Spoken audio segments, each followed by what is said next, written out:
Pardon, juste, Yoann, vérifie, je crois que tu as éteint ton enregistrement en voulant mettre un enregistrement sur mon ordinateur. Bien, pardon. Donc, on va parler des Templiers, effectivement, mais ce n'est pas les Templiers qui m'intéressent. Moi, ce qui m'intéresse, c'est le rapport avec le mouvement sioniste. Ce qui m'intéresse, c'est ce qu'ils vont apporter au peuple juif, et en bien et en moins bien. On les connaît à Jérusalem, la Moshava germanite, mais aussi la Moshava germanite à Haïfa, à, à Tel Aviv. C'est de ça que je veux parler, en fait. Alors, tout de suite, je mets l'écran.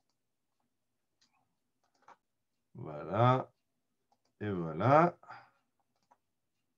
Voilà. Bonjour à tous. Les Templiers allemands au XIXe siècle et leur rapport avec le mouvement sioniste. Alors, pour commencer, il faut expliquer que ces Templiers n'ont rien à voir avec les Templiers de la croisade, à part le nom. À la croisade, c'est un ordre de chevaliers. D'ailleurs, le nom des Templiers de la croisade, c'était les pauvres chevaliers du temple de Jérusalem, qui étaient responsables de la sécurité sur les routes. Ils n'étaient pas si pauvres que ça. Ils ont fini comme pirates, et les chevaliers de Malte sont passés à la piraterie, on en a parlé l'autre fois. Mais en 19e siècle, en Allemagne, au milieu du 19e siècle, il y a dans l'Église protestante beaucoup de mouvements millénaristes qui disent qu'on arrive à la fin du millénaire, l'an 2000, on s'en approche et il y aura des bouleversements mondiaux, il y aura des cataclysmes, ce qu'on appelle les mouvements millénaristes. Et parmi ces mouvements, il y a un mouvement qui naît en Allemagne, qui va s'appeler des Tempelgesellschaft, la compagnie du temple. C'est des gens qui pensent que le temple, c'est eux, c'est les hommes. Il n'y a pas besoin de temple, il n'y a pas besoin d'église.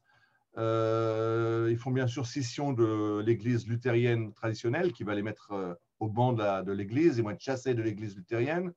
Et vous avez le gars, là, le fondateur qui est en photo devant vous, Christoph Hoffmann, qui vient du Württemberg en Allemagne. Et donc, lui, ça fait une scission très houleuse de l'église luthérienne. Il a avec lui quelque chose comme 2000 fidèles et il leur dit Jésus va revenir l'an 2000. Il faut commencer à se préparer à le recevoir. Et où est-ce qu'il va revenir? Il va revenir, bien sûr, en Israël. Et donc, il faut aller en Israël, Palestine de l'époque, pour aller l'accueillir.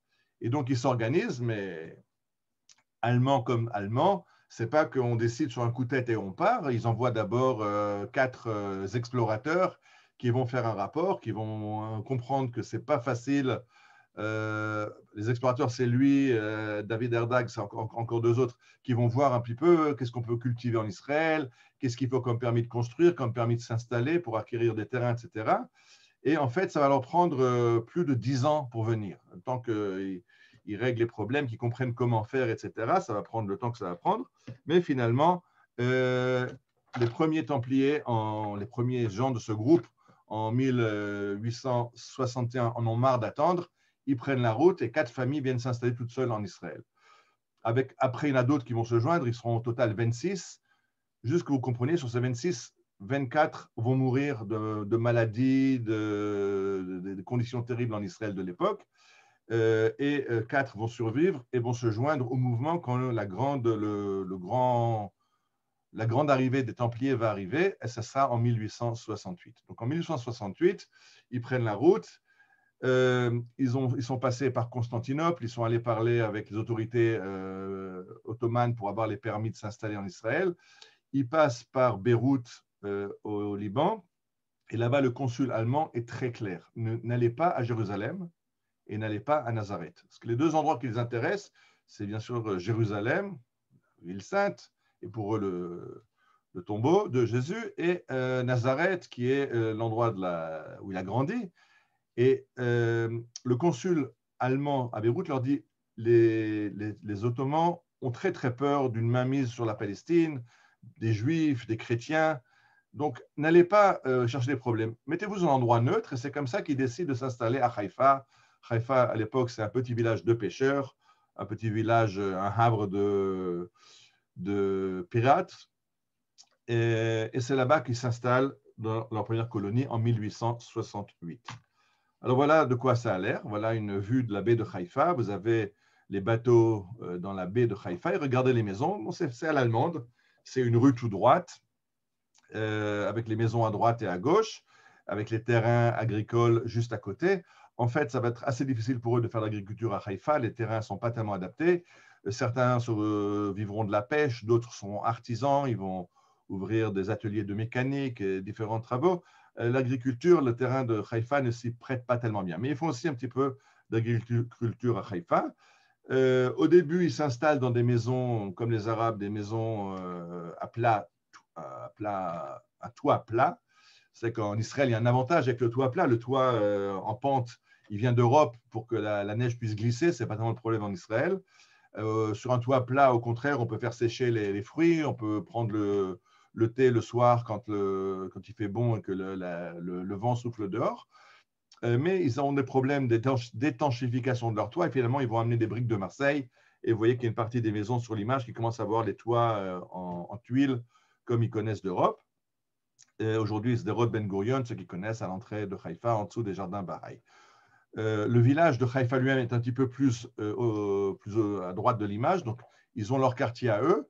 Ils ne veulent pas être dans la ville, ils veulent faire un quartier agricole, une colonie agricole. Et c'est comme ça qu'ils arrivent à Haïfa, 1868. Un an plus tard, ça c'est encore la même image, c'est Haïfa, c'est un autre angle. Un an plus tard, en 1869, ils arrivent à Jaffa. Yafo, à côté de Tel Aviv, n'existe bien pas encore.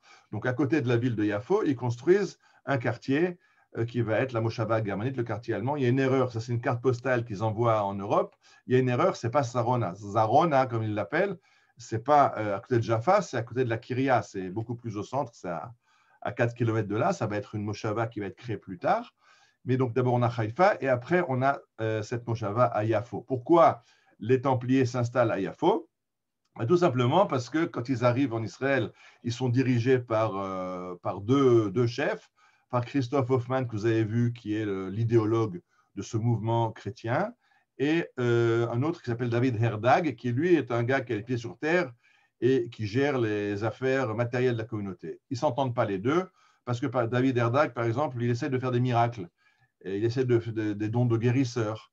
Et il se brouille avec Christoph Hoffmann et donc ils se séparent. Christoph Hoffmann reste avec les Templiers à Haïfa et Ardag va construire une colonie Templier à Yafo, à côté de, pas à Yafo même, Yafo c'est une ville, eux ils veulent faire de l'agriculture, ils se mettent à 2 km.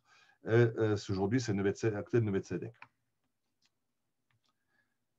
Et après ils vont construire une troisième, encore 2 ans plus tard, ils vont arriver à Jérusalem. Et ils construisent ce qu'on connaît, la Moshava germanite à Jérusalem. Vous voyez le train, dans l'image, ceux qui arrivent à voir, on voit le train, c'est à côté de la gare. Et c'est Emek Rephaim. D'ailleurs, ils appellent cette colonie-là, ils l'appellent Rephaim. Du nom, c'est le nom biblique. Emek Rephaim, c'est le nom biblique de cette vallée. Et donc, cette colonie s'appelle Rephaim. Donc, ils ont très vite, après quelques années, 3 colonies principales. Haïfa, à côté de Haïfa, à côté de Yafo, à côté de Jérusalem. Voilà, ils envoient des cartes postales à la maison, Grüß aus Haifa, Grüß aus Zarona, Grüß aus der Deutschen Kolonie bei Jérusalem, et ils se sont installés, ils le font savoir, et pour l'instant, ça réussit. Ils s'installent et ça marche. Ils arrivent à faire de l'agriculture, ils arrivent à vendre leurs produits, ils arrivent à être à toutes sortes de métiers qu'il n'y a pas dans le pays. Comme c'est des gens qui n'ont pas besoin d'aller à l'église, dans leur identité religieuse, il n'y a pas d'église. Les hommes sont le temple de Dieu, donc ils ont une salle de réunion, ils se réunissent pour des prières ensemble, mais ils n'ont pas besoin de minyan. Donc ils vont un petit peu s'essaimer en Israël, comme ce sont aussi beaucoup s'occupent de commerce. On va en trouver à Jenin, à Gaza, même à côté de Tirat Tzvi, dans la vallée de Beth She'an. Et là-bas, ils vont construire des maisons, cette allée de Washingtonia, là, les palmiers que vous voyez dans la carte postale. Vous pouvez voir, c'est à côté de la Natsiv. Avant d'arriver à Natsiv, du côté gauche, il y a une allée rectiligne avec ces palmiers. Et c'était les Templiers, il y avait là-bas une ferme de Templiers. Et si vous regardez ce qu'ils ont fait, ils ont inventé quelque chose qui vient des colonies allemandes en Afrique. Le toit n'est pas sur la maison. Le toit est plus grand que la maison et séparé de la maison. Comme il fait une chaleur torride et que ça, ils étaient très avancés pour l'époque, mais les climatiseurs, ils n'avaient pas inventé. Donc, ce qu'ils ont fait, c'est qu'ils ont construit la maison et par-dessus la maison, ils ont mis un toit avec de l'air entre la maison et le toit pour faire une isolation. Et donc, le toit est tenu sur des poutres autour. Il est plus grand que la maison et il aide à refroidir cette maison. Donc, c'est aussi des méthodes d'améliorer la qualité de vie qui vont servir après aux Juifs qui vont venir un peu plus tard. Voilà, on y est. Les Juifs, ils arrivent. Ils viennent de Russie, ils viennent de Roumanie, ils viennent de Pologne. Je dis, attention, il n'y a pas que eux. Il y a aussi les Juifs qui sont venus du Maroc avec Tzuf Dvash, avec Rav David Ben Shimon. Ils sont venus en 1150, mais ils ne sont pas allés faire de l'agriculture. Il y a aussi les élèves du Gaon de Vilna, les élèves du Baal Shem Tov. Mais tout ça, ne sont pas allés faire de l'agriculture. Je parle à partir de 1882, ce qu'on appelle la première Aliyah sioniste, qui veut faire de l'agriculture. Excusez-moi, les élèves du Gaon de Vilna ont fait un peu d'agriculture sur le Djermak hier, mais c'est des individuels. Ce n'est pas encore le grand mouvement agricole. Le grand mouvement agricole, il commence avec le Bilou, il commence avec la première Aliyah, 1882. Et regardez les maisons en haut à droite. Ceux qui connaissent, ça c'est une photo que j'ai prise à Tikocin en Pologne. C'était comme ça, c'est les maisons qu'ils connaissent là-bas. C'est des isbas russes en bois très pauvres. C'est comme ça que sont les villages en Europe de l'Est. Alors, si vous allez aujourd'hui à Zichron Yaakov, vous allez à Rishon LeZion, vous allez à Rosh Pina, on vous montre les Bet Rishonim, les premières maisons. Elles n'ont pas l'air du tout des maisons russes. Elles ont l'air de maisons en dur avec un toit en tuiles. Alors, d'où ils ont appris ça? Ce n'est pas de Russie qu'ils ont amené ça. Mais ça, ils l'ont copié des Templiers. Si vous regardez la photo en bas à droite, c'est dans la rue principale de Zichron Yaakov, donc un village agricole juif. Si vous regardez à gauche, c'est la Moshava germanite de Haïfa. Donc, vous voyez que la maison est absolument identique, le même toit en tuiles, les mêmes fenêtres rectangulaires, les mêmes 3 étages classiques des maisons des Templiers allemands. Donc, en fait, on a copié les maisons des Templiers quand on est venu ici. Donc, c'est une des premières choses qui va être importante. Grâce aux Templiers, on saura comment construire des maisons. Pas seulement construire des maisons, le plan d'une Moshava, comment construire un village agricole, une rue centrale, les maisons des deux côtés, les terrains agricoles derrière, avec une rue à angle droit. Ça aussi, ce plan des Moshavot, on va l'apprendre des Templiers. Donc, c'est très important qu'ils sont venus 10 ans avant nous. Eux, ils sont venus en 1868. Nous, on est venus en 1878, 1882. C'est même 20 ans avant nous. C'est important parce qu'on va apprendre beaucoup de choses d'eux. On va apprendre comment construire des maisons. On va apprendre d'eux des plans d'urbanisme.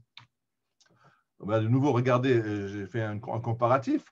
Vous avez en haut à gauche la Zichron Yaakov, la rue principale avec la Moshava Zichron Yaakov, et en bas, vous avez Haïfa. C'est la même chose, les mêmes maisons rectilignes, avec les arbres de deux côtés de la rue. Ce n'est pas du tout comme ça que construisent les Arabes en Israël.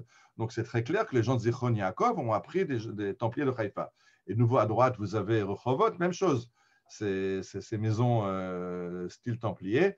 Donc, on a appris de eux comment faire un plan d'urbanisme. Donc, comment construire, comment faire d'urbanisme. Je reviens maintenant à Yafo. À Yafo, quand ils viennent s'installer, en fait, c'est facile pour eux de s'installer à Yafo. Pourquoi c'est facile? Parce qu'ils trouvent des terrains et des maisons à vendre. 4 ans avant eux, il y avait des Américains, des chrétiens américains qui étaient venus s'installer. D'ailleurs, c'est une histoire rocambolesque. Ça vaut la peine à l'occasion qu'on fasse une conférence. Il y a un livre entier sur cette épopée de ces gens du Maine qui sont venus s'installer à Yafo. Mais ils se sont mal préparés et au bout de 2 ans, ils craquent et ils repartent en Amérique.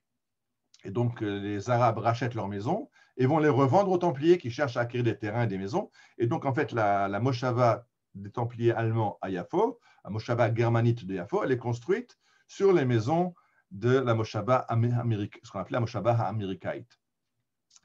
Et ce qui est intéressant, c'est que parmi les Américains, il y avait un Américain, quelques-uns sont restés, il y en avait un qui avait construit un hôtel, l'hôtel du parc, vous voyez la photo à droite de l'image, en bas, vous voyez dans une carte postale, et ceux qui identifient du côté gauche, vous avez, vos micros sont fermés, vous avez une photo de l'acteur Peter Ustinov.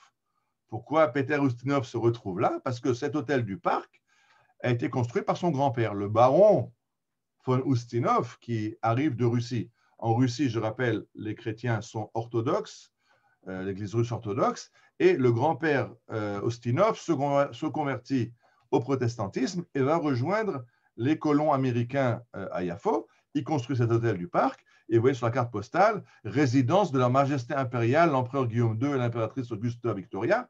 Quand l'empereur va venir en 1898 c'est la date fatidique où Herzl arrive, puisque Herzl est venu en Israël pour rencontrer le Kaiser, l'empereur d'Allemagne. L'empereur d'Allemagne, bien sûr, va habiter dans un hôtel allemand. Il va habiter dans l'hôtel du Parc à Yafo. Là, on arrive à la deuxième génération des Templiers. Une vingtaine d'années sont passées, une quinzaine d'années sont passées, et ils ont besoin de terrains agricoles, puisqu'ils sont agriculteurs. Maintenant, le papa, il avait son terrain agricole. Où est-ce que le fils peut s'installer? Donc, les enfants décident de construire un nouveau village où ils auront des terrains à eux, et ils s'installent ce coup-ci en Galilée, dans Emek Israël, dans la vallée d'Israël, dans deux villages, un qui s'appelle Bethléem de Galilée, Bethléem Aglilit, avec d'abord de très beaux vestiges de l'époque byzantine, donc la fin de l'époque romaine. Il y avait un village, Bethléem Aglilit, c'est un endroit connu qu'on connaît des sources juives. Et à côté, ils construisent un autre village qui n'est pas sur un village ancien, et donc ils l'appellent Waldheim. Waldheim, la résidence dans la forêt. Et ce qui est spécial, si vous regardez à droite, vous avez Bethléem Aglilit.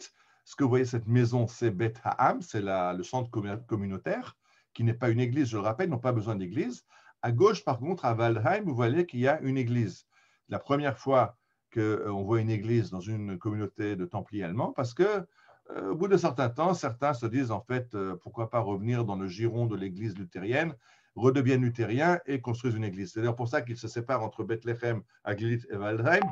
À Bethléem, Aglilit, ce sont les Templiers purs et durs de l'idéologie des Templiers, et à Waldheim, ce sont des gens qui sont revenus vers le protestantisme, et d'autres protestants se joignent à eux, puisque là-bas, c'est plus adapté, il y a une église. Maintenant, pourquoi j'ai mis cette photo de nouveau à droite? Si vous regardez le Beth Ha'am, cette maison communautaire, le matnas de Bethléem Aglilit, vous voyez à côté qu'il y a une tour de garde.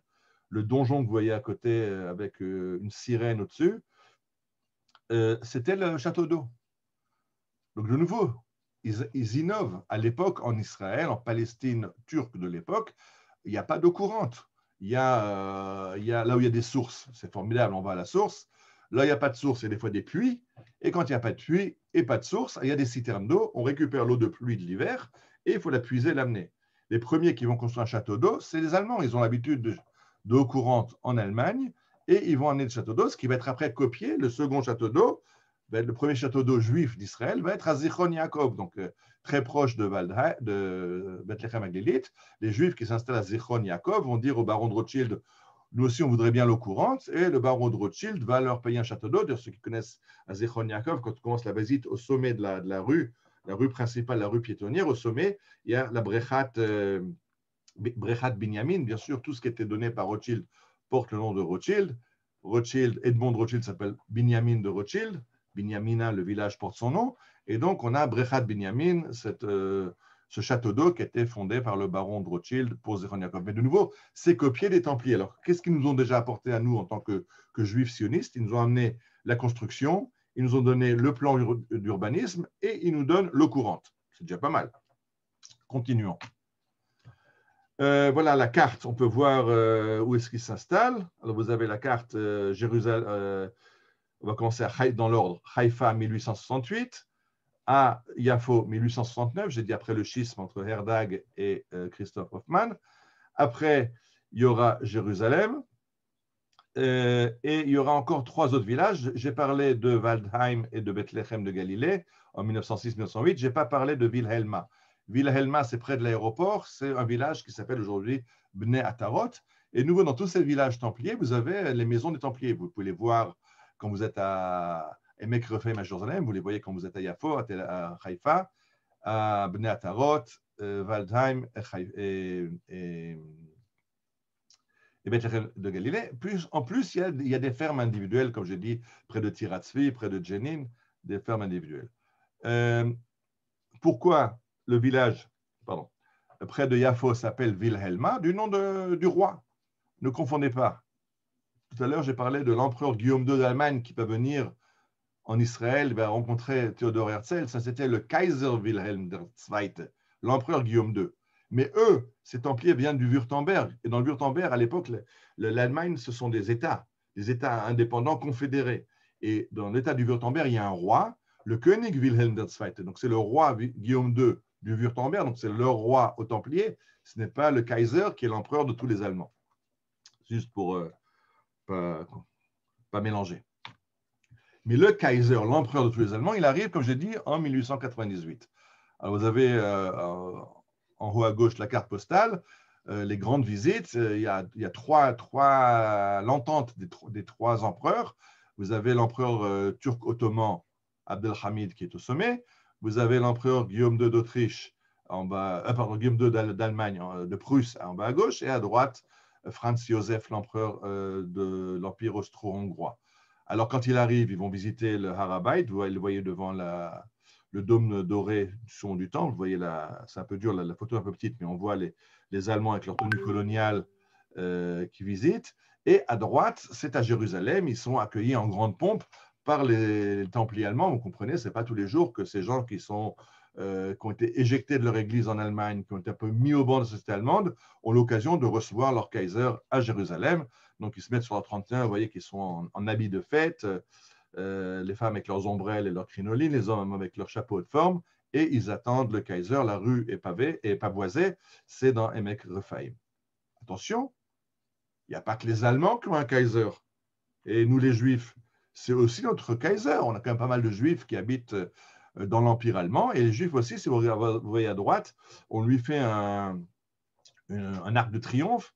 Et là, c'est marqué en hébreu parce que les Juifs, Wilhelm Hasheni, ça c'est Yarum Hodo. Et à gauche, on fait même une prière pour l'empereur, Hanoten Sholem Lachim, la prière qui est dans tous les bons sidourim de l'étranger où on prie pour la République française ou pour le roi ou pour l'empereur. Alors, on a cette fila Hanoten Teshulam Lachim, et qui est pour prier pour Hakeisar Wilhelm Hasheni, Imishto Hakeisarit Augusta Victoria. Donc, on demande pour l'empereur Guillaume d'Allemagne, le Guillaume II, pour son épouse, l'impératrice Augusta Victoria. Vous vous rappelez, il y a une église au Mont des Oliviers qui porte son nom. Vezaram, et aussi pour le prince héritier Friedrich Wilhelm. Venomar Amen. Donc, les Juifs aussi sont contents d'accueillir le Kaiser qui arrive à Jérusalem. J'ai dit, Herzl est venu lui rencontrer pour essayer de lui structurer une charte pour Israël. Ça n'a pas tellement marché. Et regardez ce qu'écrit le monsieur que vous voyez là. Ce monsieur-là, vous le connaissez, même ceux qui n'identifient pas la photo.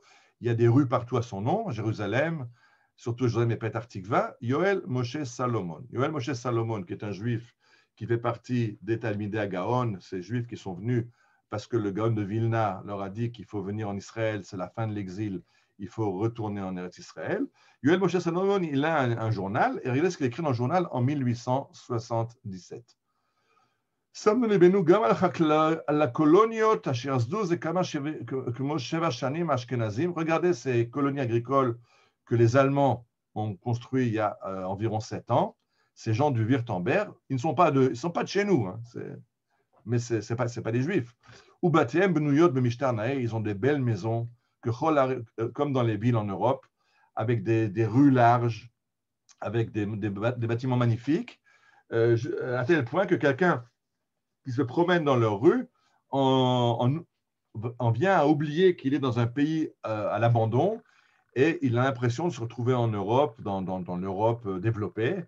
Et de cette façon-là, ce pays à l'abandon s'est développé en quelques années, en très peu d'années, et les habitants sont récompensés du fruit de leur labeur, et toute cette beauté, ça réjouit les cœurs, mais ça nous remplit, nous juifs, de tristesse et de joie. De tristesse parce qu'on voit dans quel état nous on est, et de joie parce qu'on voit où on peut arriver. Donc ça, c'est les juifs de Yishuv Yashan. Yoel Moshe Salomon, il habite à Jérusalem dans les murailles, il fait partie de ces juifs qui vivotent à Jérusalem, et il voit tout à coup qu'au lieu de leur maison croulante et la promiscuité et les uns sur les autres, il voit ces grandes avenues, ces maisons avec des arbres plantés pour donner de l'ombre quand on se promène, et ça lui fait envie.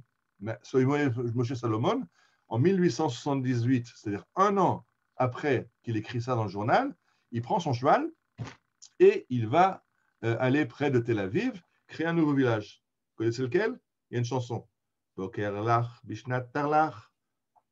Un jour de 1878, Yoel Moshe Salomon, Zahar Baranet et encore 3 autres, Shtam Perba, et ils arrivent et ils vont créer Petar Tikva.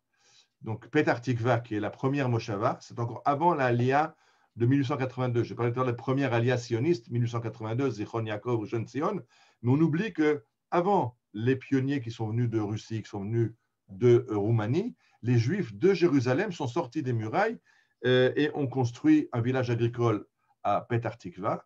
Et de la même façon, les Juifs de Tzfat sont sortis de la ville de Tzfat et ont créé Rosh Pina, qui ne s'appelle pas Rosh Pina à l'époque, Jaouni, mais il y a un début d'agriculture, et c'est parce qu'en fait, on envie les Templiers et on va faire comme eux. On a notre but à nous de faire l'agriculture, de développer Eretz Israël, de revenir, mais l'exemple qu'on a sous les yeux, ce n'est pas le falach arabe qui a laissé le pays à l'abandon, mais ces gens qui arrivent et qu'en 10 ans font des endroits magnifiques. Alors bien sûr, on connaît tout le monde qui ne connaît pas les oranges de Jaffa. C'était le produit d'exportation de toutes les colonies agricoles de la région de Tel Aviv, c'est-à-dire autour de Yafo, Rishon LeZion, Ness Ziona, Rehovot, on fait des oranges, on les exporte, et ça fait la publicité pour Eretz Israël des Juifs, mais vous avez aussi à gauche, Feinste Jaffa Orange, les oranges de Jaffa, les plus belles oranges de Jaffa, Zarona Wilhelma. Il y a aussi une production d'oranges des Templiers allemands, à Zarona, donc à Tel Aviv, à côté de Tel Aviv, et Wilhelma Bnei Atarot. Donc, eux aussi sont dans le commerce des oranges. Il n'y a pas que les Juifs. Et alors, une autre production que les Allemands vont amener, c'est la production laitière. Alors, eux, ils veulent du lait. À l'époque, il n'y a pas encore de laiterie officiellement. Je rappelle qu'avant la pasteurisation, boire du lait de vache, ce n'est pas sans danger. C'est Strauss, Nathan Strauss, qui va amener la pasteurisation à New York et après en Israël. À l'époque, on boit surtout du lait de chèvre ou du lait de brebis. Et comment ça fonctionne? Vous n'allez pas à l'épicerie pour acheter un litre de lait, une bouteille de lait. Vous n'avez même pas votre bidon de lait devant la maison, comme en Europe, où le laitier passe avec sa charrette et vous dépose votre bidon de lait le matin. En Israël, ça fonctionne autrement. Le matin, il y a le berger arabe qui arrive avec ses chèvres. Vous l'arrêtez, je veux remplir mon seau. Le gars, il s'arrête et il traite la chèvre devant vous. Vous avez directement du producteur au consommateur. Donc, c'était vraiment les troupeaux rentraient dans les villages et distribuaient le lait. Ça va être après interdit par les Anglais. Quand les Anglais vont contrôler Eretz Israël, ils vont arrêter. C'est pas pour eux. Ils vont demander est-ce qu'il y a des laiteries. Mais les premiers qui font une laiterie de bovins, du lait de vache, ça va être les Allemands, les Templiers allemands, à Waldheim. Et alors, c'est un gros problème parce que du coup, ils ont du lait en excédent par rapport à leur consommation. Ils veulent donc le vendre aux Juifs qui habitent autour d'eux. Les Juifs disent un instant, nous on veut du lait cachère. Alors, il y a un kosher Yud, un Juif de Haïfa, qui vient tous les matins à 4 heures du matin. Il arrive à Waldheim et à Bethlehem Galilit. Il surveille la traite des vaches. Il met son stempel et une fois que c'est cachère, on peut vendre ce lait au Moshavot. Et quand les premiers villages agricoles de la vallée de Israël, Nahalal, Beth Yosef, vont commencer eux aussi à faire du lait de vache, ben, au début, ils n'ont pas les infrastructures, ils vont se servir de la molkerei, de la laiterie de Waldheim, qui va commercialiser. C'est-à-dire qu'il y a une coopérative agricole gérée par les Allemands. Les Juifs producteurs livrent à la laiterie allemande et c'est elle qui fait la distribution sur Haïfa et autour. Et pour ça, ils avaient un surveillant, un mashgar kashrut. Et c'est important de comprendre. Donc, à cette époque, il y a encore une coopération entre les Templiers et les Juifs qui sont venus. Les Juifs apprennent beaucoup des Templiers. Les Templiers ont besoin aussi des Juifs pour vendre leurs produits. Et donc, ils amènent un rabbin surveillant de kashrut et il y a l'entente cordiale entre les deux communautés. Si vous regardez une charrue, alors la charrue, vous avez la charrue en Égypte. En haut à gauche de l'image, vous voyez un Égyptien. Bon, disons que ce n'est pas des vaches qui tirent, je ne sais pas que c'est des zébus, je ne sais pas quel est l'animal qui tire la charrue. Vous voyez la charrue, regardez la charrue du falach arabe qui est en bas à droite, c'est exactement la même. C'est dur à croire qu'il y a 3500 ans, 4000 ans qui sont passés, et la charrue n'a pas évolué d'un poil. Vous la voyez à gauche en bas, c'est une charrue en bois. C'est donc une branche qui est attachée à l'animal qui tire, et puis le soc qui descend avec la pointe qui ouvre le sillon, et le manche pour le tenir, pour que ça puisse tenir. Donc, 4000 ans ont passé et la charrue n'a pas changé. Le premier qui l'a inventé, pour ceux qui ne se rappellent pas, c'est Noach. Noach, en hébreu, ça veut dire agréable, sympa. Et le Midrash nous dit pourquoi Noach s'appelle Noach, parce que c'est lui qui a inventé la marchecha. Donc à partir de là, on travaillait plus facilement qu'avant. La marchecha, l'invention de la charrue, ça a déjà été un avantage, un développement agricole important que Noach avait inventé, mais depuis Noach, ça n'a pas évolué jusqu'à ce qu'arrivent les Templiers. Les Templiers, eux, viennent d'Allemagne. En Allemagne, ce n'est pas comme ça qu'on travaille la terre. Comment est-ce qu'on fait en Allemagne? Vous avez la photo en bas à gauche. Donc en haut à gauche, vous avez la charrue comme elle est en bois, comme elle est utilisée depuis 4000 ans.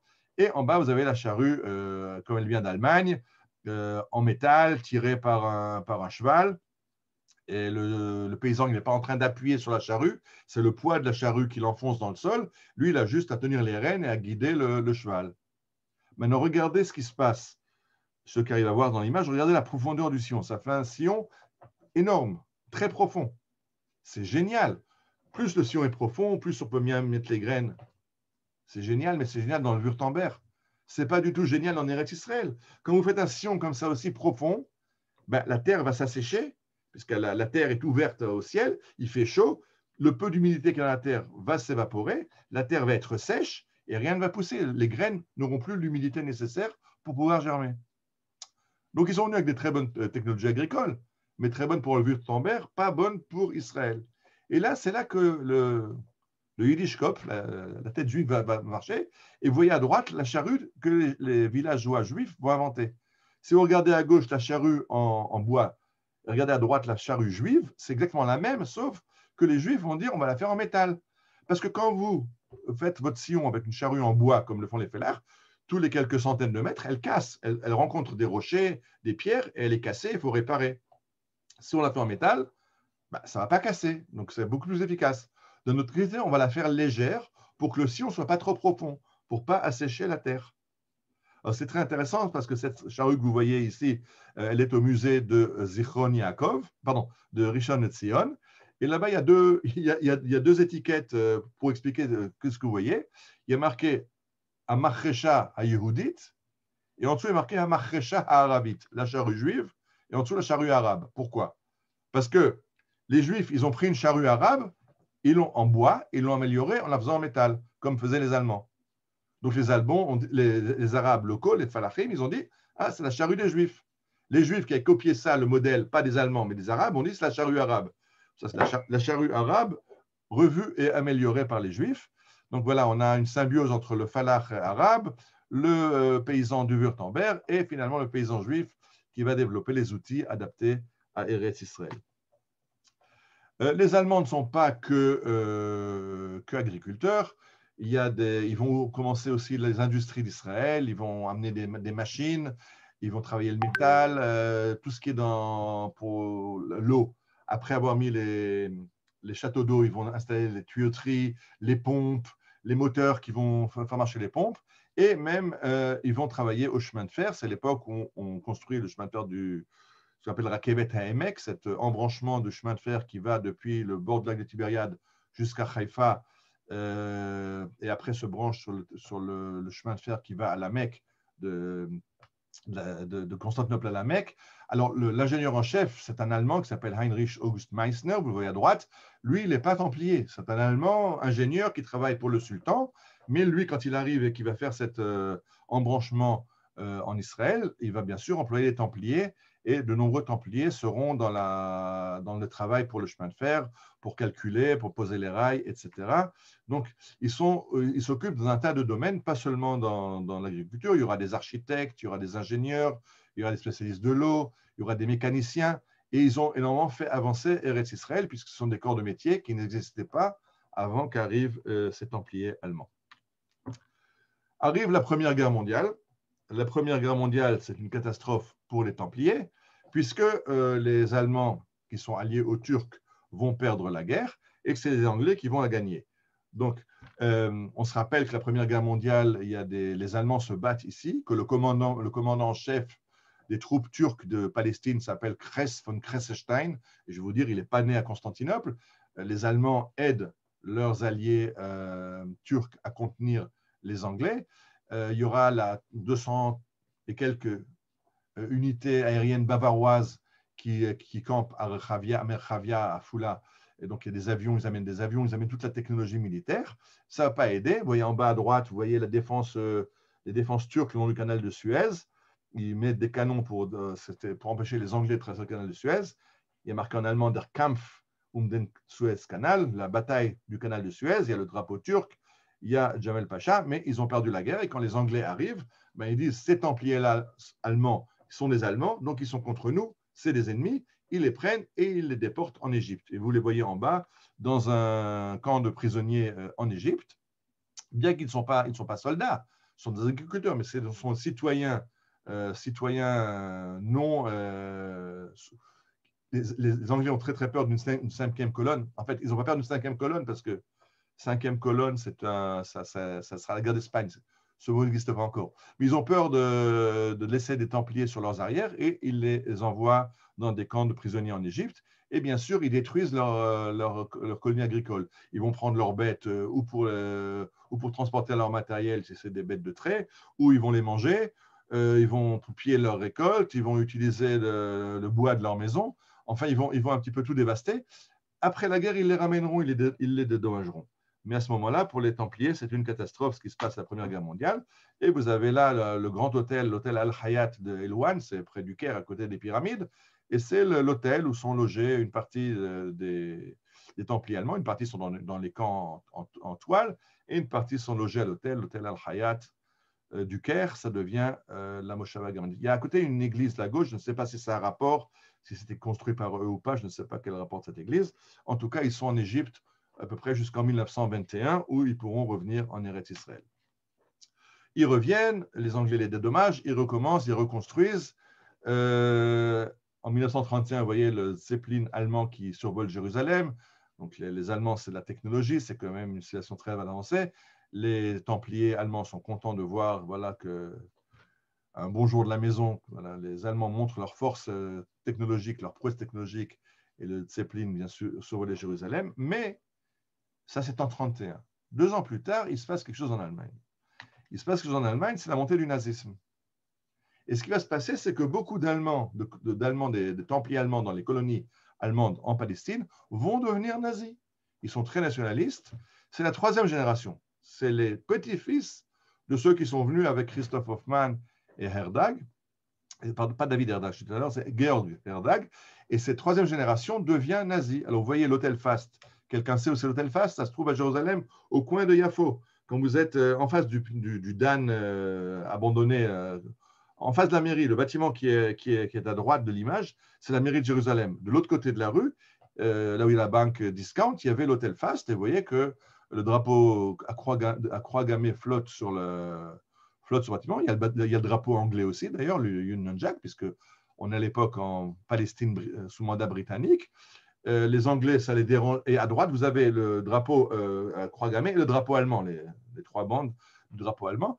Ça dérange beaucoup les Anglais, mais ils sont une démocratie, donc c'est difficile d'empêcher le drapeau à croix gammée de flotter. Ça les fait grincer les dents, mais c'est ce qui se passe. À droite, vous avez la banque der Tempelgesellschaft, donc la banque des Templiers. Ils ont ouvert une banque pour leur développement. De la même façon que les Juifs feront aussi après, avec le mentionniste, on fera une banque, la banque anglo-palestine, qui sera après la banque Lomi. Très important d'avoir une banque comme outil financier pour pouvoir se développer. Et si vous regardez ce qu'on mon yeux, au premier étage, vous voyez de nouveau un drapeau à croix gammée qui flotte sur la banque des Templiers. Donc les Templiers virent au nazisme en 1933. Vous voyez ici, il y avait un prof de l'école des Templiers qui était le chef du parti en Israël. Donc lui, vraiment, l'école, ça va être, ils vont formater les enfants aux idées du nazisme. Et en 1933, avec la montée de Hitler au pouvoir, il y a le boycott. En avril 1933, il y a le boycott des magasins juifs. Deutsche kauft nicht bei Juden, n'achetez pas chez les Juifs. Alors on met des Magen David, les Allemands mettent des Magen David sur les magasins juifs, ils mettent des piquets de garde pour faire un boycott, qui va d'ailleurs pas marcher en Allemagne, parce que Monsieur Hans Müller achète depuis 20 ans chez son épicier juif à côté. Il est très content, très content des produits. Pourquoi changer d'épicier? Et donc, ce boycott ne va pas devoir marcher en Allemagne, mais il a eu lieu et il est copié par les Templiers en Israël. Seulement en Israël, il y a beaucoup plus de juifs qu'en Allemagne. Pas en nombre peut-être, mais en proportion dans la population. Donc les Juifs en Israël disent aux Templiers, ah, vous faites un boycott des magasins juifs, on va faire un boycott des produits des Templiers. Et là, ça va devenir très dur pour les Templiers parce que tout le marché juif leur est fermé. Les Juifs, par vengeance, décrètent un boycott des magasins allemands. Maintenant, ça va être très important ce qui va se passer. C'est qu'on est donc dans ces années 1933-1939, la montée du nazisme jusqu'à la guerre mondiale. Les Juifs sont pris au piège en Allemagne. Ils veulent foutre le camp d'Allemagne, une partie, pas tous, et les Allemands sont intéressés à s'en débarrasser, parce qu'à l'époque, il n'y a pas encore de politique d'extermination des Juifs. Ça viendra plus tard. Mais il y a une politique d'exiler les Juifs, de sortir les Juifs, à condition qu'ils aient de l'argent, qu'ils puissent sortir, pour se payer un visa et sortir, et qu'ils laissent derrière eux leurs biens. Maintenant, les Juifs ne veulent pas quitter l'Allemagne parce qu'ils ne peuvent rien emmener. D'abord parce qu'il y a une politique monétaire très stricte en Allemagne, on ne peut pas sortir de devises. Leurs maisons, bien sûr, elles sont bradées à bas prix puisque les Allemands savent que les Juifs sont obligés de partir, donc ils proposent des prix dérisoires, donc ils ont du mal à vendre leurs propriétés foncières et leur argent, leur liquidité, ils n'ont pas le droit de les emmener. Donc c'est un grand frein à l'émigration des Juifs, le fait qu'ils ne peuvent rien emmener. Mais les Allemands sont intéressés à ce que les Juifs foutent le camp. Alors ils vont trouver le système. Les Allemands, ils ne veulent pas sortir de devises parce qu'ils veulent fortifier renforcer leur monnaie. Par contre, ils veulent exporter leur production, la production allemande. Alors, la production allemande, elle est connue. Les Allemands, ils font des produits de qualité. Donc, ils disent aux Juifs, c'est très simple, vous allez vendre votre argent. On va vous rendre une partie de l'argent avec laquelle vous pourrez acheter des marchandises allemandes et ces marchandises, vous pouvez partir avec. Vous arriverez en Palestine, vous les revendrez et ce que ça vous fera des liquides. Donc, les Allemands ne permettent pas aux Juifs de prendre des liquidités, mais ils leur permettent d'emmener des marchandises. Donc, les Juifs peuvent sortir une partie de leur argent, et c'est très bien parce qu'en Palestine, on veut ces produits allemands. Vous regardez à gauche, par exemple, les films ACFA, mais c'est formidable, c'est les meilleurs films de l'époque. Il y a Kodak américain, mais si vous ne voulez pas prendre du Kodak américain, vous avez le ACFA. Comme dit l'annonce, Bakesh ACFA, Miet Mocher, Tzochet, demande ACFA quand tu vas chez ton vendeur. L'aspirine, c'est formidable quand on a dans la tête. C'est un produit des laboratoires Bayer. Donc, on est intéressé en Israël à avoir des produits allemands et ça se passe comme ça. On va appeler ça le Heskema Havara, l'accord de transfert, dans lequel l'agence juive et le gouvernement allemand vont faire des accords comment transférer des devises, etc., pas des devises, des marchandises et des juifs vers Israël. Et en fait, en Israël, ce sera la banque Anglo-Palestine, donc la banque Leumi, la banque juive, qui va gérer ces transferts de fonds en prenant des pourcentages, n'ayez pas peur. Et en Allemagne, ça va être la banque des Templiers. Donc, de nouveau, c'est ces Templiers qui ont leur banque, elle a une agence en Allemagne, c'est elle ils vont déposer l'argent en Allemagne, eux vont faire passer en Israël. Enfin, les Templiers sont imbriqués dans ce transfert de personnes et de biens. Et il y aura quand même 14 millions de livres sterling, c'est une grande somme qui va transiter de l'Allemagne vers la Palestine. Et comme la banque Leumi va prendre ses pourcentages, le KKL va s'en servir pour acheter des terrains et développer des systèmes agricoles avec cet argent qui vient d'Allemagne. Et au centre, vous voyez une photo, une affiche, Admata Yitmor Eshuv Hitler, arrêtons de soutenir Hitler, arrêtez de consommer des biens de consommation allemands. C'est le boycott dont j'ai parlé tout à l'heure, le boycott qui vient en réponse au boycott que les nazis ont fait en Allemagne.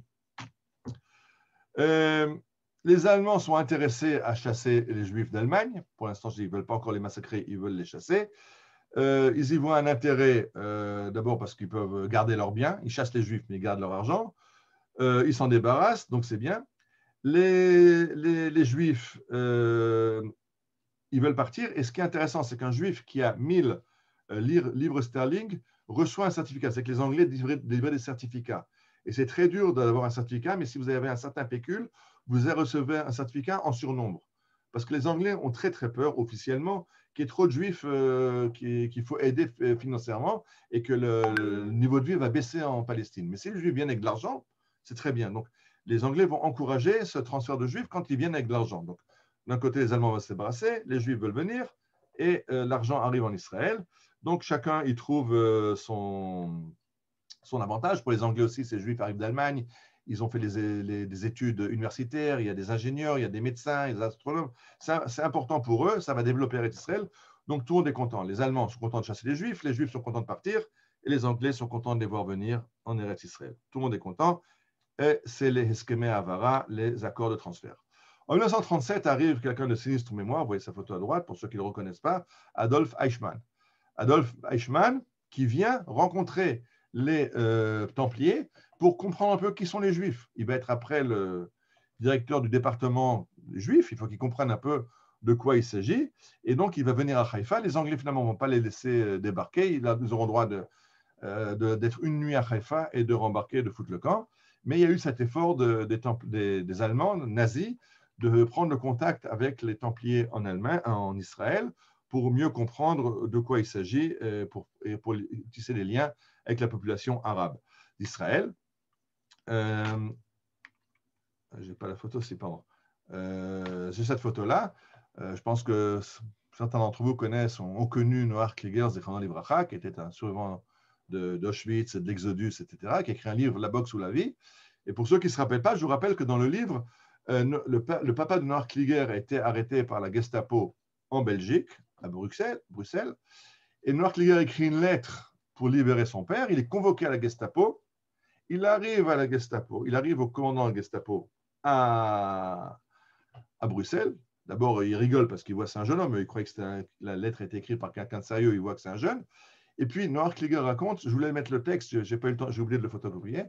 Il raconte qu'il commence par être invectivé, insulté par l'officier allemand à Bruxelles. Il dit, mais je ne comprends pas un mot de ce qu'il raconte. Or, moi, Noach Kliger, j'ai grandi à Strasbourg, je comprends l'allemand. Qu'est-ce qu'il parle, ce gars-là? Et alors, le commandant de la Gestapo de Bruxelles lui dit, comment moi, un officier supérieur nazi, je parle ta langue et toi, tu ne la connais pas? Parce que l'officier supérieur nazi, c'était un templier qui avait grandi en Eretz Israël et qui parlait l'hébreu, alors que Noach Kliger, qui avait grandi en Alsace comme juif alsacien, ne parlait pas un mot d'hébreu. Donc, c'est quelque chose il faut s'en rappeler, c'est que j'ai dit que les templiers en Eretz Israël sont devenus nazis, et quand la guerre va éclater, ils vont aller s'enrôler dans l'armée allemande, mais attention, pas dans la Wehrmacht, pas dans l'armée allemande, la plupart vont s'enrôler dans la SS. Ce sont des nazis purs et durs, impurs et durs, qui vont donc dans la SS, pas dans la Wehrmacht.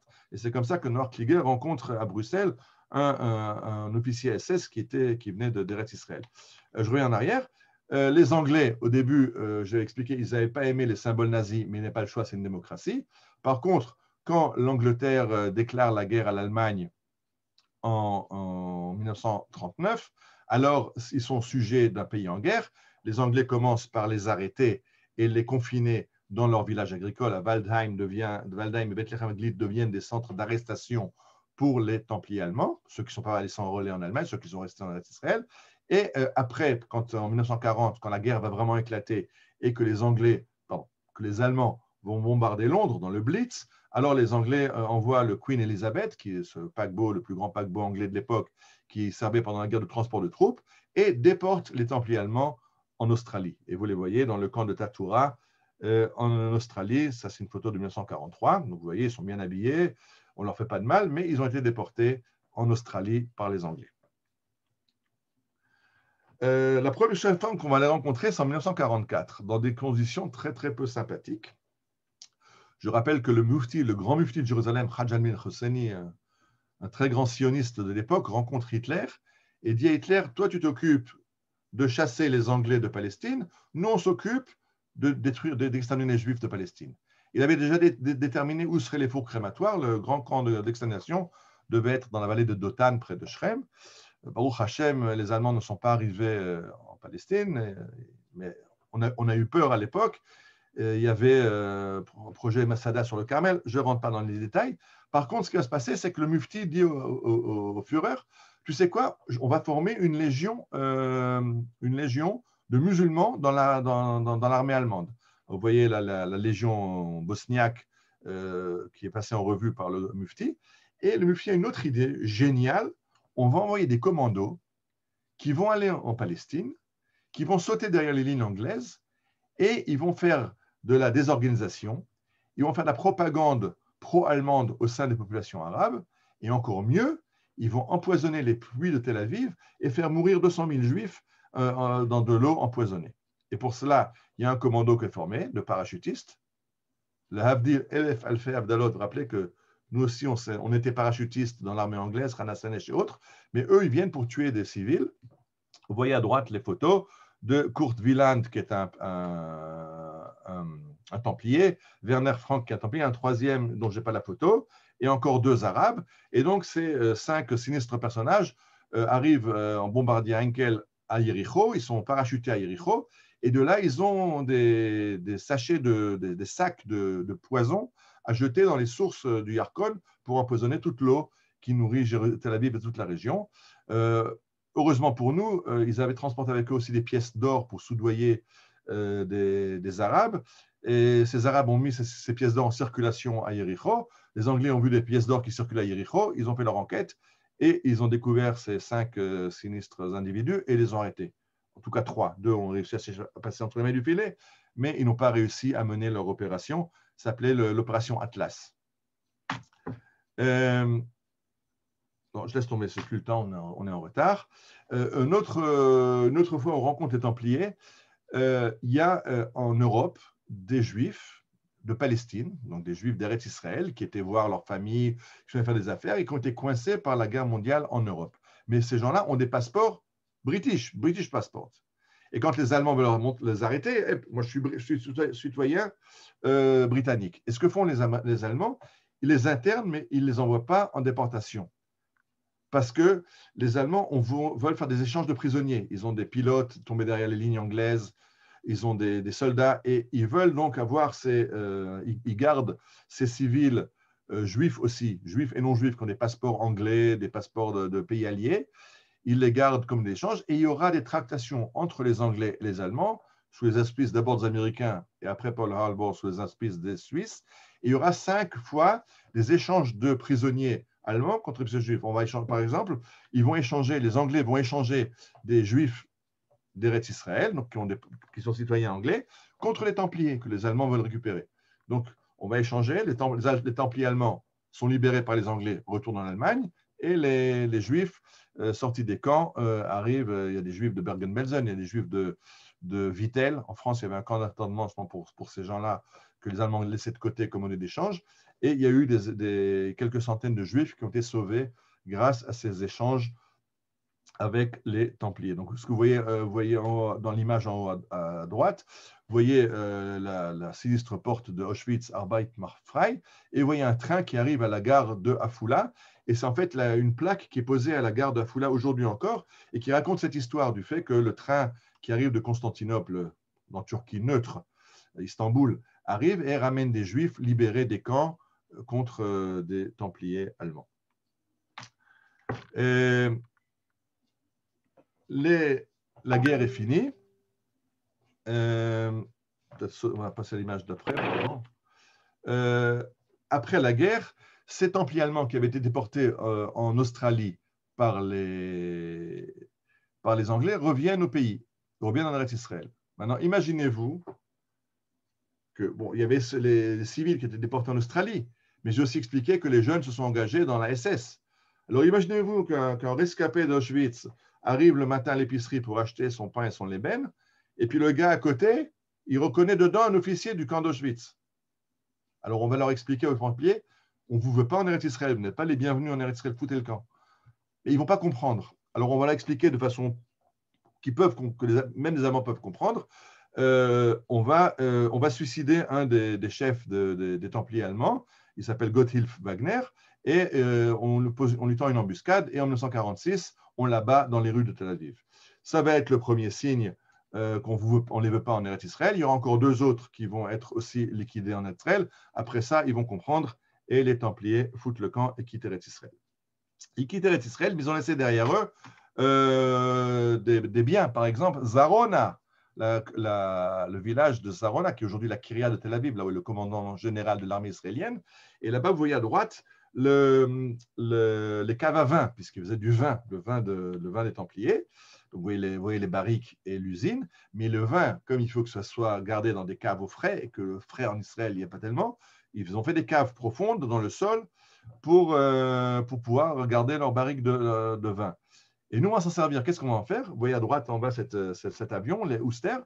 Quand les Anglais quittent Eretz Israël, ils n'ont pas quitté en un jour. Ce n'est pas que le 15 mai 48, ils partent. À partir de la décision du 29 novembre 47, ils commencent à plier bagages. Et il y a des choses qui sont trop lourdes, trop encombrantes pour ramener en Angleterre, ils laissent sur place. Par exemple, ils mettent en vente 11 épaves d'avions, des avions qui sont des épaves, ne sont pas considérés comme pouvoir voler. La Haganah va les acheter. On va les acheter aux Anglais, on va les cacher à Sarona, et dans ces caves souterraines, parce que les Anglais sont encore là, je rappelle, ils sont en train de plier bagages, mais ils sont encore là, on va les remettre en état, les mécaniciens juifs vont remettre les moteurs, des femmes yéménites vont recoudre les ailes en toile de ces avions, et sur ces 11 avions, 9 vont pouvoir prendre l'air, après il y en a encore d'autres qu'on va acheter, et donc on a utilisé ces bâtiments templiers pour préparer notre aviation. Alors, à quoi vont servir ces avions? Ce n'est pas des avions de combat. C'est pour ça que les Anglais les ont vendus. Ils n'ont pas vendu des Spitfire. Ils nous ont vendu des petits avions civils. Mais ça va être très important à la guerre d'indépendance parce qu'à droite, par exemple, vous voyez un ravitaillement par avion. C'est-à-dire que quand le Gush Etzion est assiégé par les Arabes, le ravitaillement va se faire par avion. Quand les convois qui montent à Jordan sont attaqués sur la route, il y aura des avions de reconnaissance qui passent devant le convoi pour vérifier où sont les embuscades et annoncer aux convoyeurs, faites gaffe, dans 2 km, vous allez tomber sur une embuscade. Donc, ils servaient à agent de liaison, reconnaissance, ravitaillement. La photo en haut à gauche, c'est à Gush Etzion. Ils ont amené des caisses de balles pour pouvoir se défendre. Et comme on n'a pas d'autres avions que ça, ben nous, on a fait aussi des avions de combat. Alors, je vous ai mis un petit extrait du film L'ombre d'un géant, et vous allez voir comment un Piper Auster devient un avion un bombardier. C'est une histoire vraie. Guerre de première, allons-y.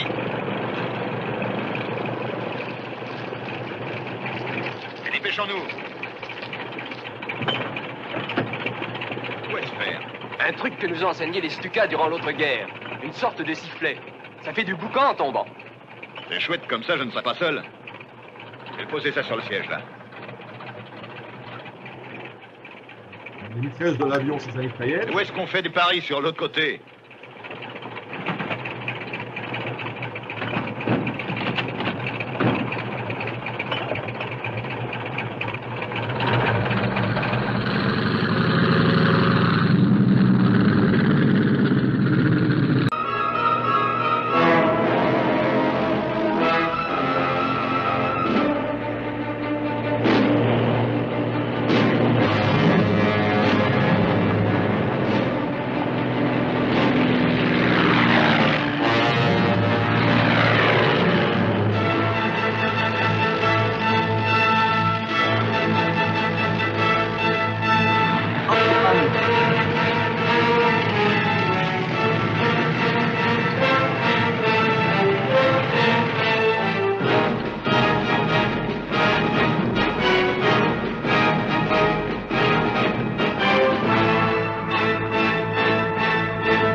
C'est une histoire vraie. Quand ils jettent les Sypholux, l'autre sel sur ça fait du boucan et ça fait fuir les fantassins. Malheureusement, dans la scène d'après, dans le film, arrive un avion de combat égyptien et il abat cet avion qui n'a aucune arme pour se défendre. Donc, mais je raconte ça à cause de l'histoire de Sarona. C'est dans dans les caves de la colonie allemande qu'on a remonté ces avions pour pouvoir s'en servir avec l'indépendance. En 1949, c'est la dernière livraison de Templiers allemands qui sont envoyés en Allemagne. En 1952, quand il y aura les accords entre Ben-Gurion et Adenauer de compensation pour la Seconde Guerre mondiale, on va calculer le prix des biens qu'ils ont laissés derrière eux et on va rembourser les Templiers allemands des propriétés qu'ils ont laissées derrière eux. Et donc le gouvernement israélien va devenir propriétaire de ces logements qu'il va mettre après en vente. Et c'est comme ça qu'aujourd'hui, vous pouvez acheter un appartement à Emek Rephaim ou Moshava Germanit à Haïfa. Et on a remboursé les Templiers et c'est devenu propriété de l'État. Vous allez au cimetière, vous trouvez les noms dont on a parlé, Christoph Hoffmann, Pauline Hoffmann, Schumacher, qui était l'ingénieur qui a beaucoup développé en Eretz Israël. Si vous allez à Jérusalem, Emek Rephaim, au cimetière Templier, vous avez là-bas aussi quelque chose d'un petit peu spécial, le monument aux morts, des morts allemands tombés la Seconde Guerre mondiale. Alors voilà, on a un monument aux morts pour les soldats allemands tombés au combat en 39-45 à Jérusalem, dans le cimetière Templier. Je laisse tomber, c'est encore une autre histoire.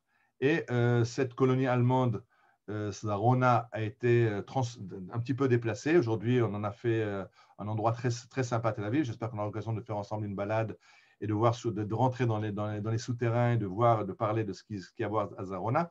On a déplacé les maisons comme elles gênaient un petit peu, qu'on voulait agrandir la Rav Kaplan. Vous voyez comment on transporte la maison sur rail et qu'on a des places de 100 mètres, puisque les maisons étaient classées monuments historiques. Il fallait les garder.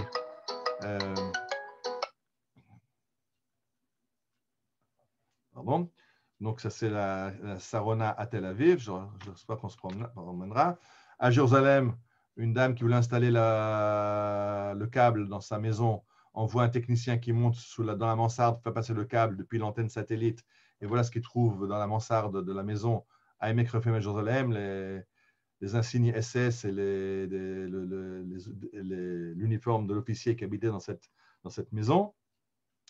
Aujourd'hui, ils sont essentiellement en Australie. Il y en a une partie retourne en Allemagne, une partie en Australie. Vous voyez là leur site internet, Temple Society of Australia. Et juste pour finir avec une histoire un peu sympathique, l'histoire disait, la légende disait qu'il y avait une famille qui avait dû quitter pour l'Australie, mais avant que les Anglais les déportent en Australie, le père avait caché des pièces d'or dans le mur de sa maison. Il y a un historien israélien, Danny Goldman, qui s'intéressait. Il est rentré en contact avec ces gens-là. Il a eu les autorisations de l'armée après, parce que Sarona était au début utilisé par l'armée comme bâtiment pour le quartier général de l'armée d'Israël. Et voilà qu'ils ont fouillé dans la maison de ce ouvrier. סיפורנו מתחיל בלורנס איש ערב, ממשיך בצה"ל ומסתכל. Le bruit me dérange. Je vous expliquais juste qu'il est au téléphone avec le Templier qui voit l'image. Ils ont fait du zoom avant le zoom. Et il lui montre, et le gars en Australie, il dit non, c'est un peu plus à droite, un peu plus à gauche. Il dit exactement où creuser. Ils vont creuser dans le mur et voilà ce qu'ils vont trouver.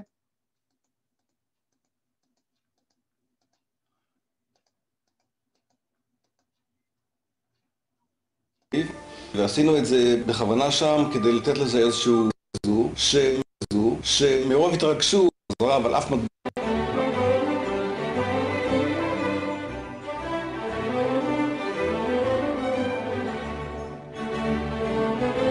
J'accélère parce que le temps est fini plus ou moins de la conférence, j'en fais juste 2-3 minutes. Donc, ces pièces d'or ont été restituées. Il y avait une grande discussion en Israël. Est-ce qu'il faut les restituer? À qui ça appartient? Au Danny Goldman qui les a trouvées, à l'État d'Israël qui était propriétaire des maisons. Finalement, on a décidé d'en faire aussi quelque chose de politique, de publicitaire. On l'a rendu aux descendants de cette famille en Allemagne. C'est arrivé au tribunal pour essayer de comprendre à qui, dans ces conditions-là, à qui appartient le trésor. Il a été rendu à ses propriétaires en Australie. Et je voulais finir, comme on est quand même Midreshet Yehuda et qu'on parle de beaucoup de choses, on oublie des fois de parler un petit peu de Manitou. Je voulais finir sur Manitou avec un enregistrement. Vous allez écouter et là-dessus on va finir. Pardon, je parle de ça. Ça commence par l'effondrement de l'Empire britannique, c'est le moment de la résurrection nationale d'Israël et les royautés s'arrêtent partout. Vous avez remarqué? On ne peut pas le savoir. Alors bien entendu, nous sommes émis. Un universitaire occidental habitué à étudier les phénomène historique, sociologique, de tout autre point de vue, de tout autre critère. Si vous allez lui dire des choses pareilles, il va vous être mystique. Okay? Mais comprenez bien, depuis le début de l'année, j'ai été plus habitué à cela, et que pour récupérer la relation à la tradition juive, il faut inverser les critères de l'évidence. Bon. Ça commence. Tu peux mettre plus. Je m'arrête là parce que c'est un peu dur à écouter, mais il y a le texte. Qu'est-ce que Manitou est en train de nous expliquer? Qu'il faut comprendre l'histoire. Quand on veut comprendre l'histoire, il faut la comprendre pas comme les universitaires et les historiens. Les historiens commencent au début de l'histoire et essayent de comprendre l'enchaînement des événements. Par exemple, on a parlé des Templiers maintenant dans cette conférence. Il y a des gens qui ont une idée spirituelle en Allemagne. Ils ont été chassés par l'Église. Ils ont voulu venir en Israël. Et comment s'enchaîne l'histoire? Mais tout disait non. Il faut regarder l'histoire dans l'autre sens, le sens juif. Il y a un but d'Akadosh Baruch Hu de nous amener vers la Géoula. Et toute l'histoire s'arrange pour amener Am Israël et le monde entier vers la Géoula. Et donc, c'est ça que je voulais faire dans cette conférence, expliquer qu'on peut voir ces Templiers comme une succession de problèmes qu'ils ont eu en Allemagne qui a fait qu'ils sont venus en Israël. Ça, on peut voir dans la façon juive. Qu'Akadosh Baruch Hu savait qu'Am Israël allait revenir en Israël, mais savait qu'on ne savait pas construire des maisons, qu'on n'a aucune notion d'agriculture, qu'on ne savait pas, on n'était pas encore technicien, parce qu'on sort du shtetl et qu'on n'a rien appris à l'école. On a appris, on était Talmud Torah, mais on n'a pas été encore à la fac. L'agriculture, on n'a pas eu l'occasion de s'entraîner. Et donc, Akadosh Baruch Hu nous a envoyé ces Templiers qui ont construit leur village et nous ont aidés à développer Eretz Israël quand on va arriver juste après eux. On va arriver 20 ans après eux. Et eux, ils auront posé les jalons. On va apprendre d'eux comment faire une charrue, comment traire les vaches, etc. Et en fait, c'est l'importance de ces Templiers. Ils ont préparé le retour de Am Israël en Eretz Israël.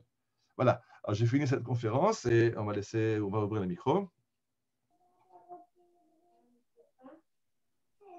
Passionnant, Ariel.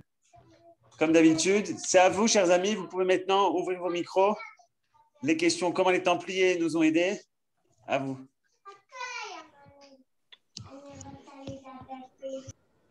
Je voulais juste ajouter encore une chose. Ils sont venus, ils nous ont aidés.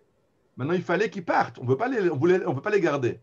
Alors, je me suis aussi arrangé pour qu'ils deviennent nazis. Et comme ça, on avait toutes les raisons de ne pas les garder chez nous après. Donc, il y avait tout. Ils sont venus, ils ont fait leur boulot, ils sont partis. Et en général, j'ajoute, c'est comme avec les Anglais. Les Anglais sont venus pour 30 ans. Entre 1917 et 1948, ils étaient là pendant 30 ans. Ils ont pris un pays retardé, ils ont construit des routes, ils ont mis l'électricité, ils ont mis le téléphone, ils ont mis l'eau courante, ils ont créé une police, ils ont créé une armée, ils ont créé un système judiciaire. Une fois qu'ils ont créé toutes les bases d'un État, on n'a plus besoin d'eux. Bye bye, ils sont partis. On a le temps pour une question, parce qu'il y a le cours du Rav Ackerman après.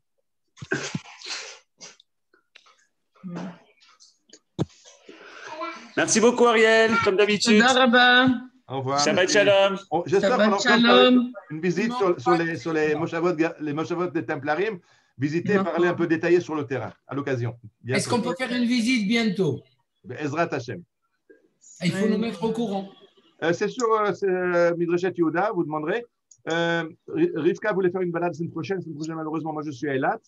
Mais dans 2 semaines, je suis Ezrat Hashem. On fera une visite de Emek Rephaim ensemble. בסדר גמור. exceptionnel. ממש כל הכבוד. תודה רבה. תודה רבה. Shalom, shalom. מעניין מאוד. Merci beaucoup pour cette conférence merveilleuse.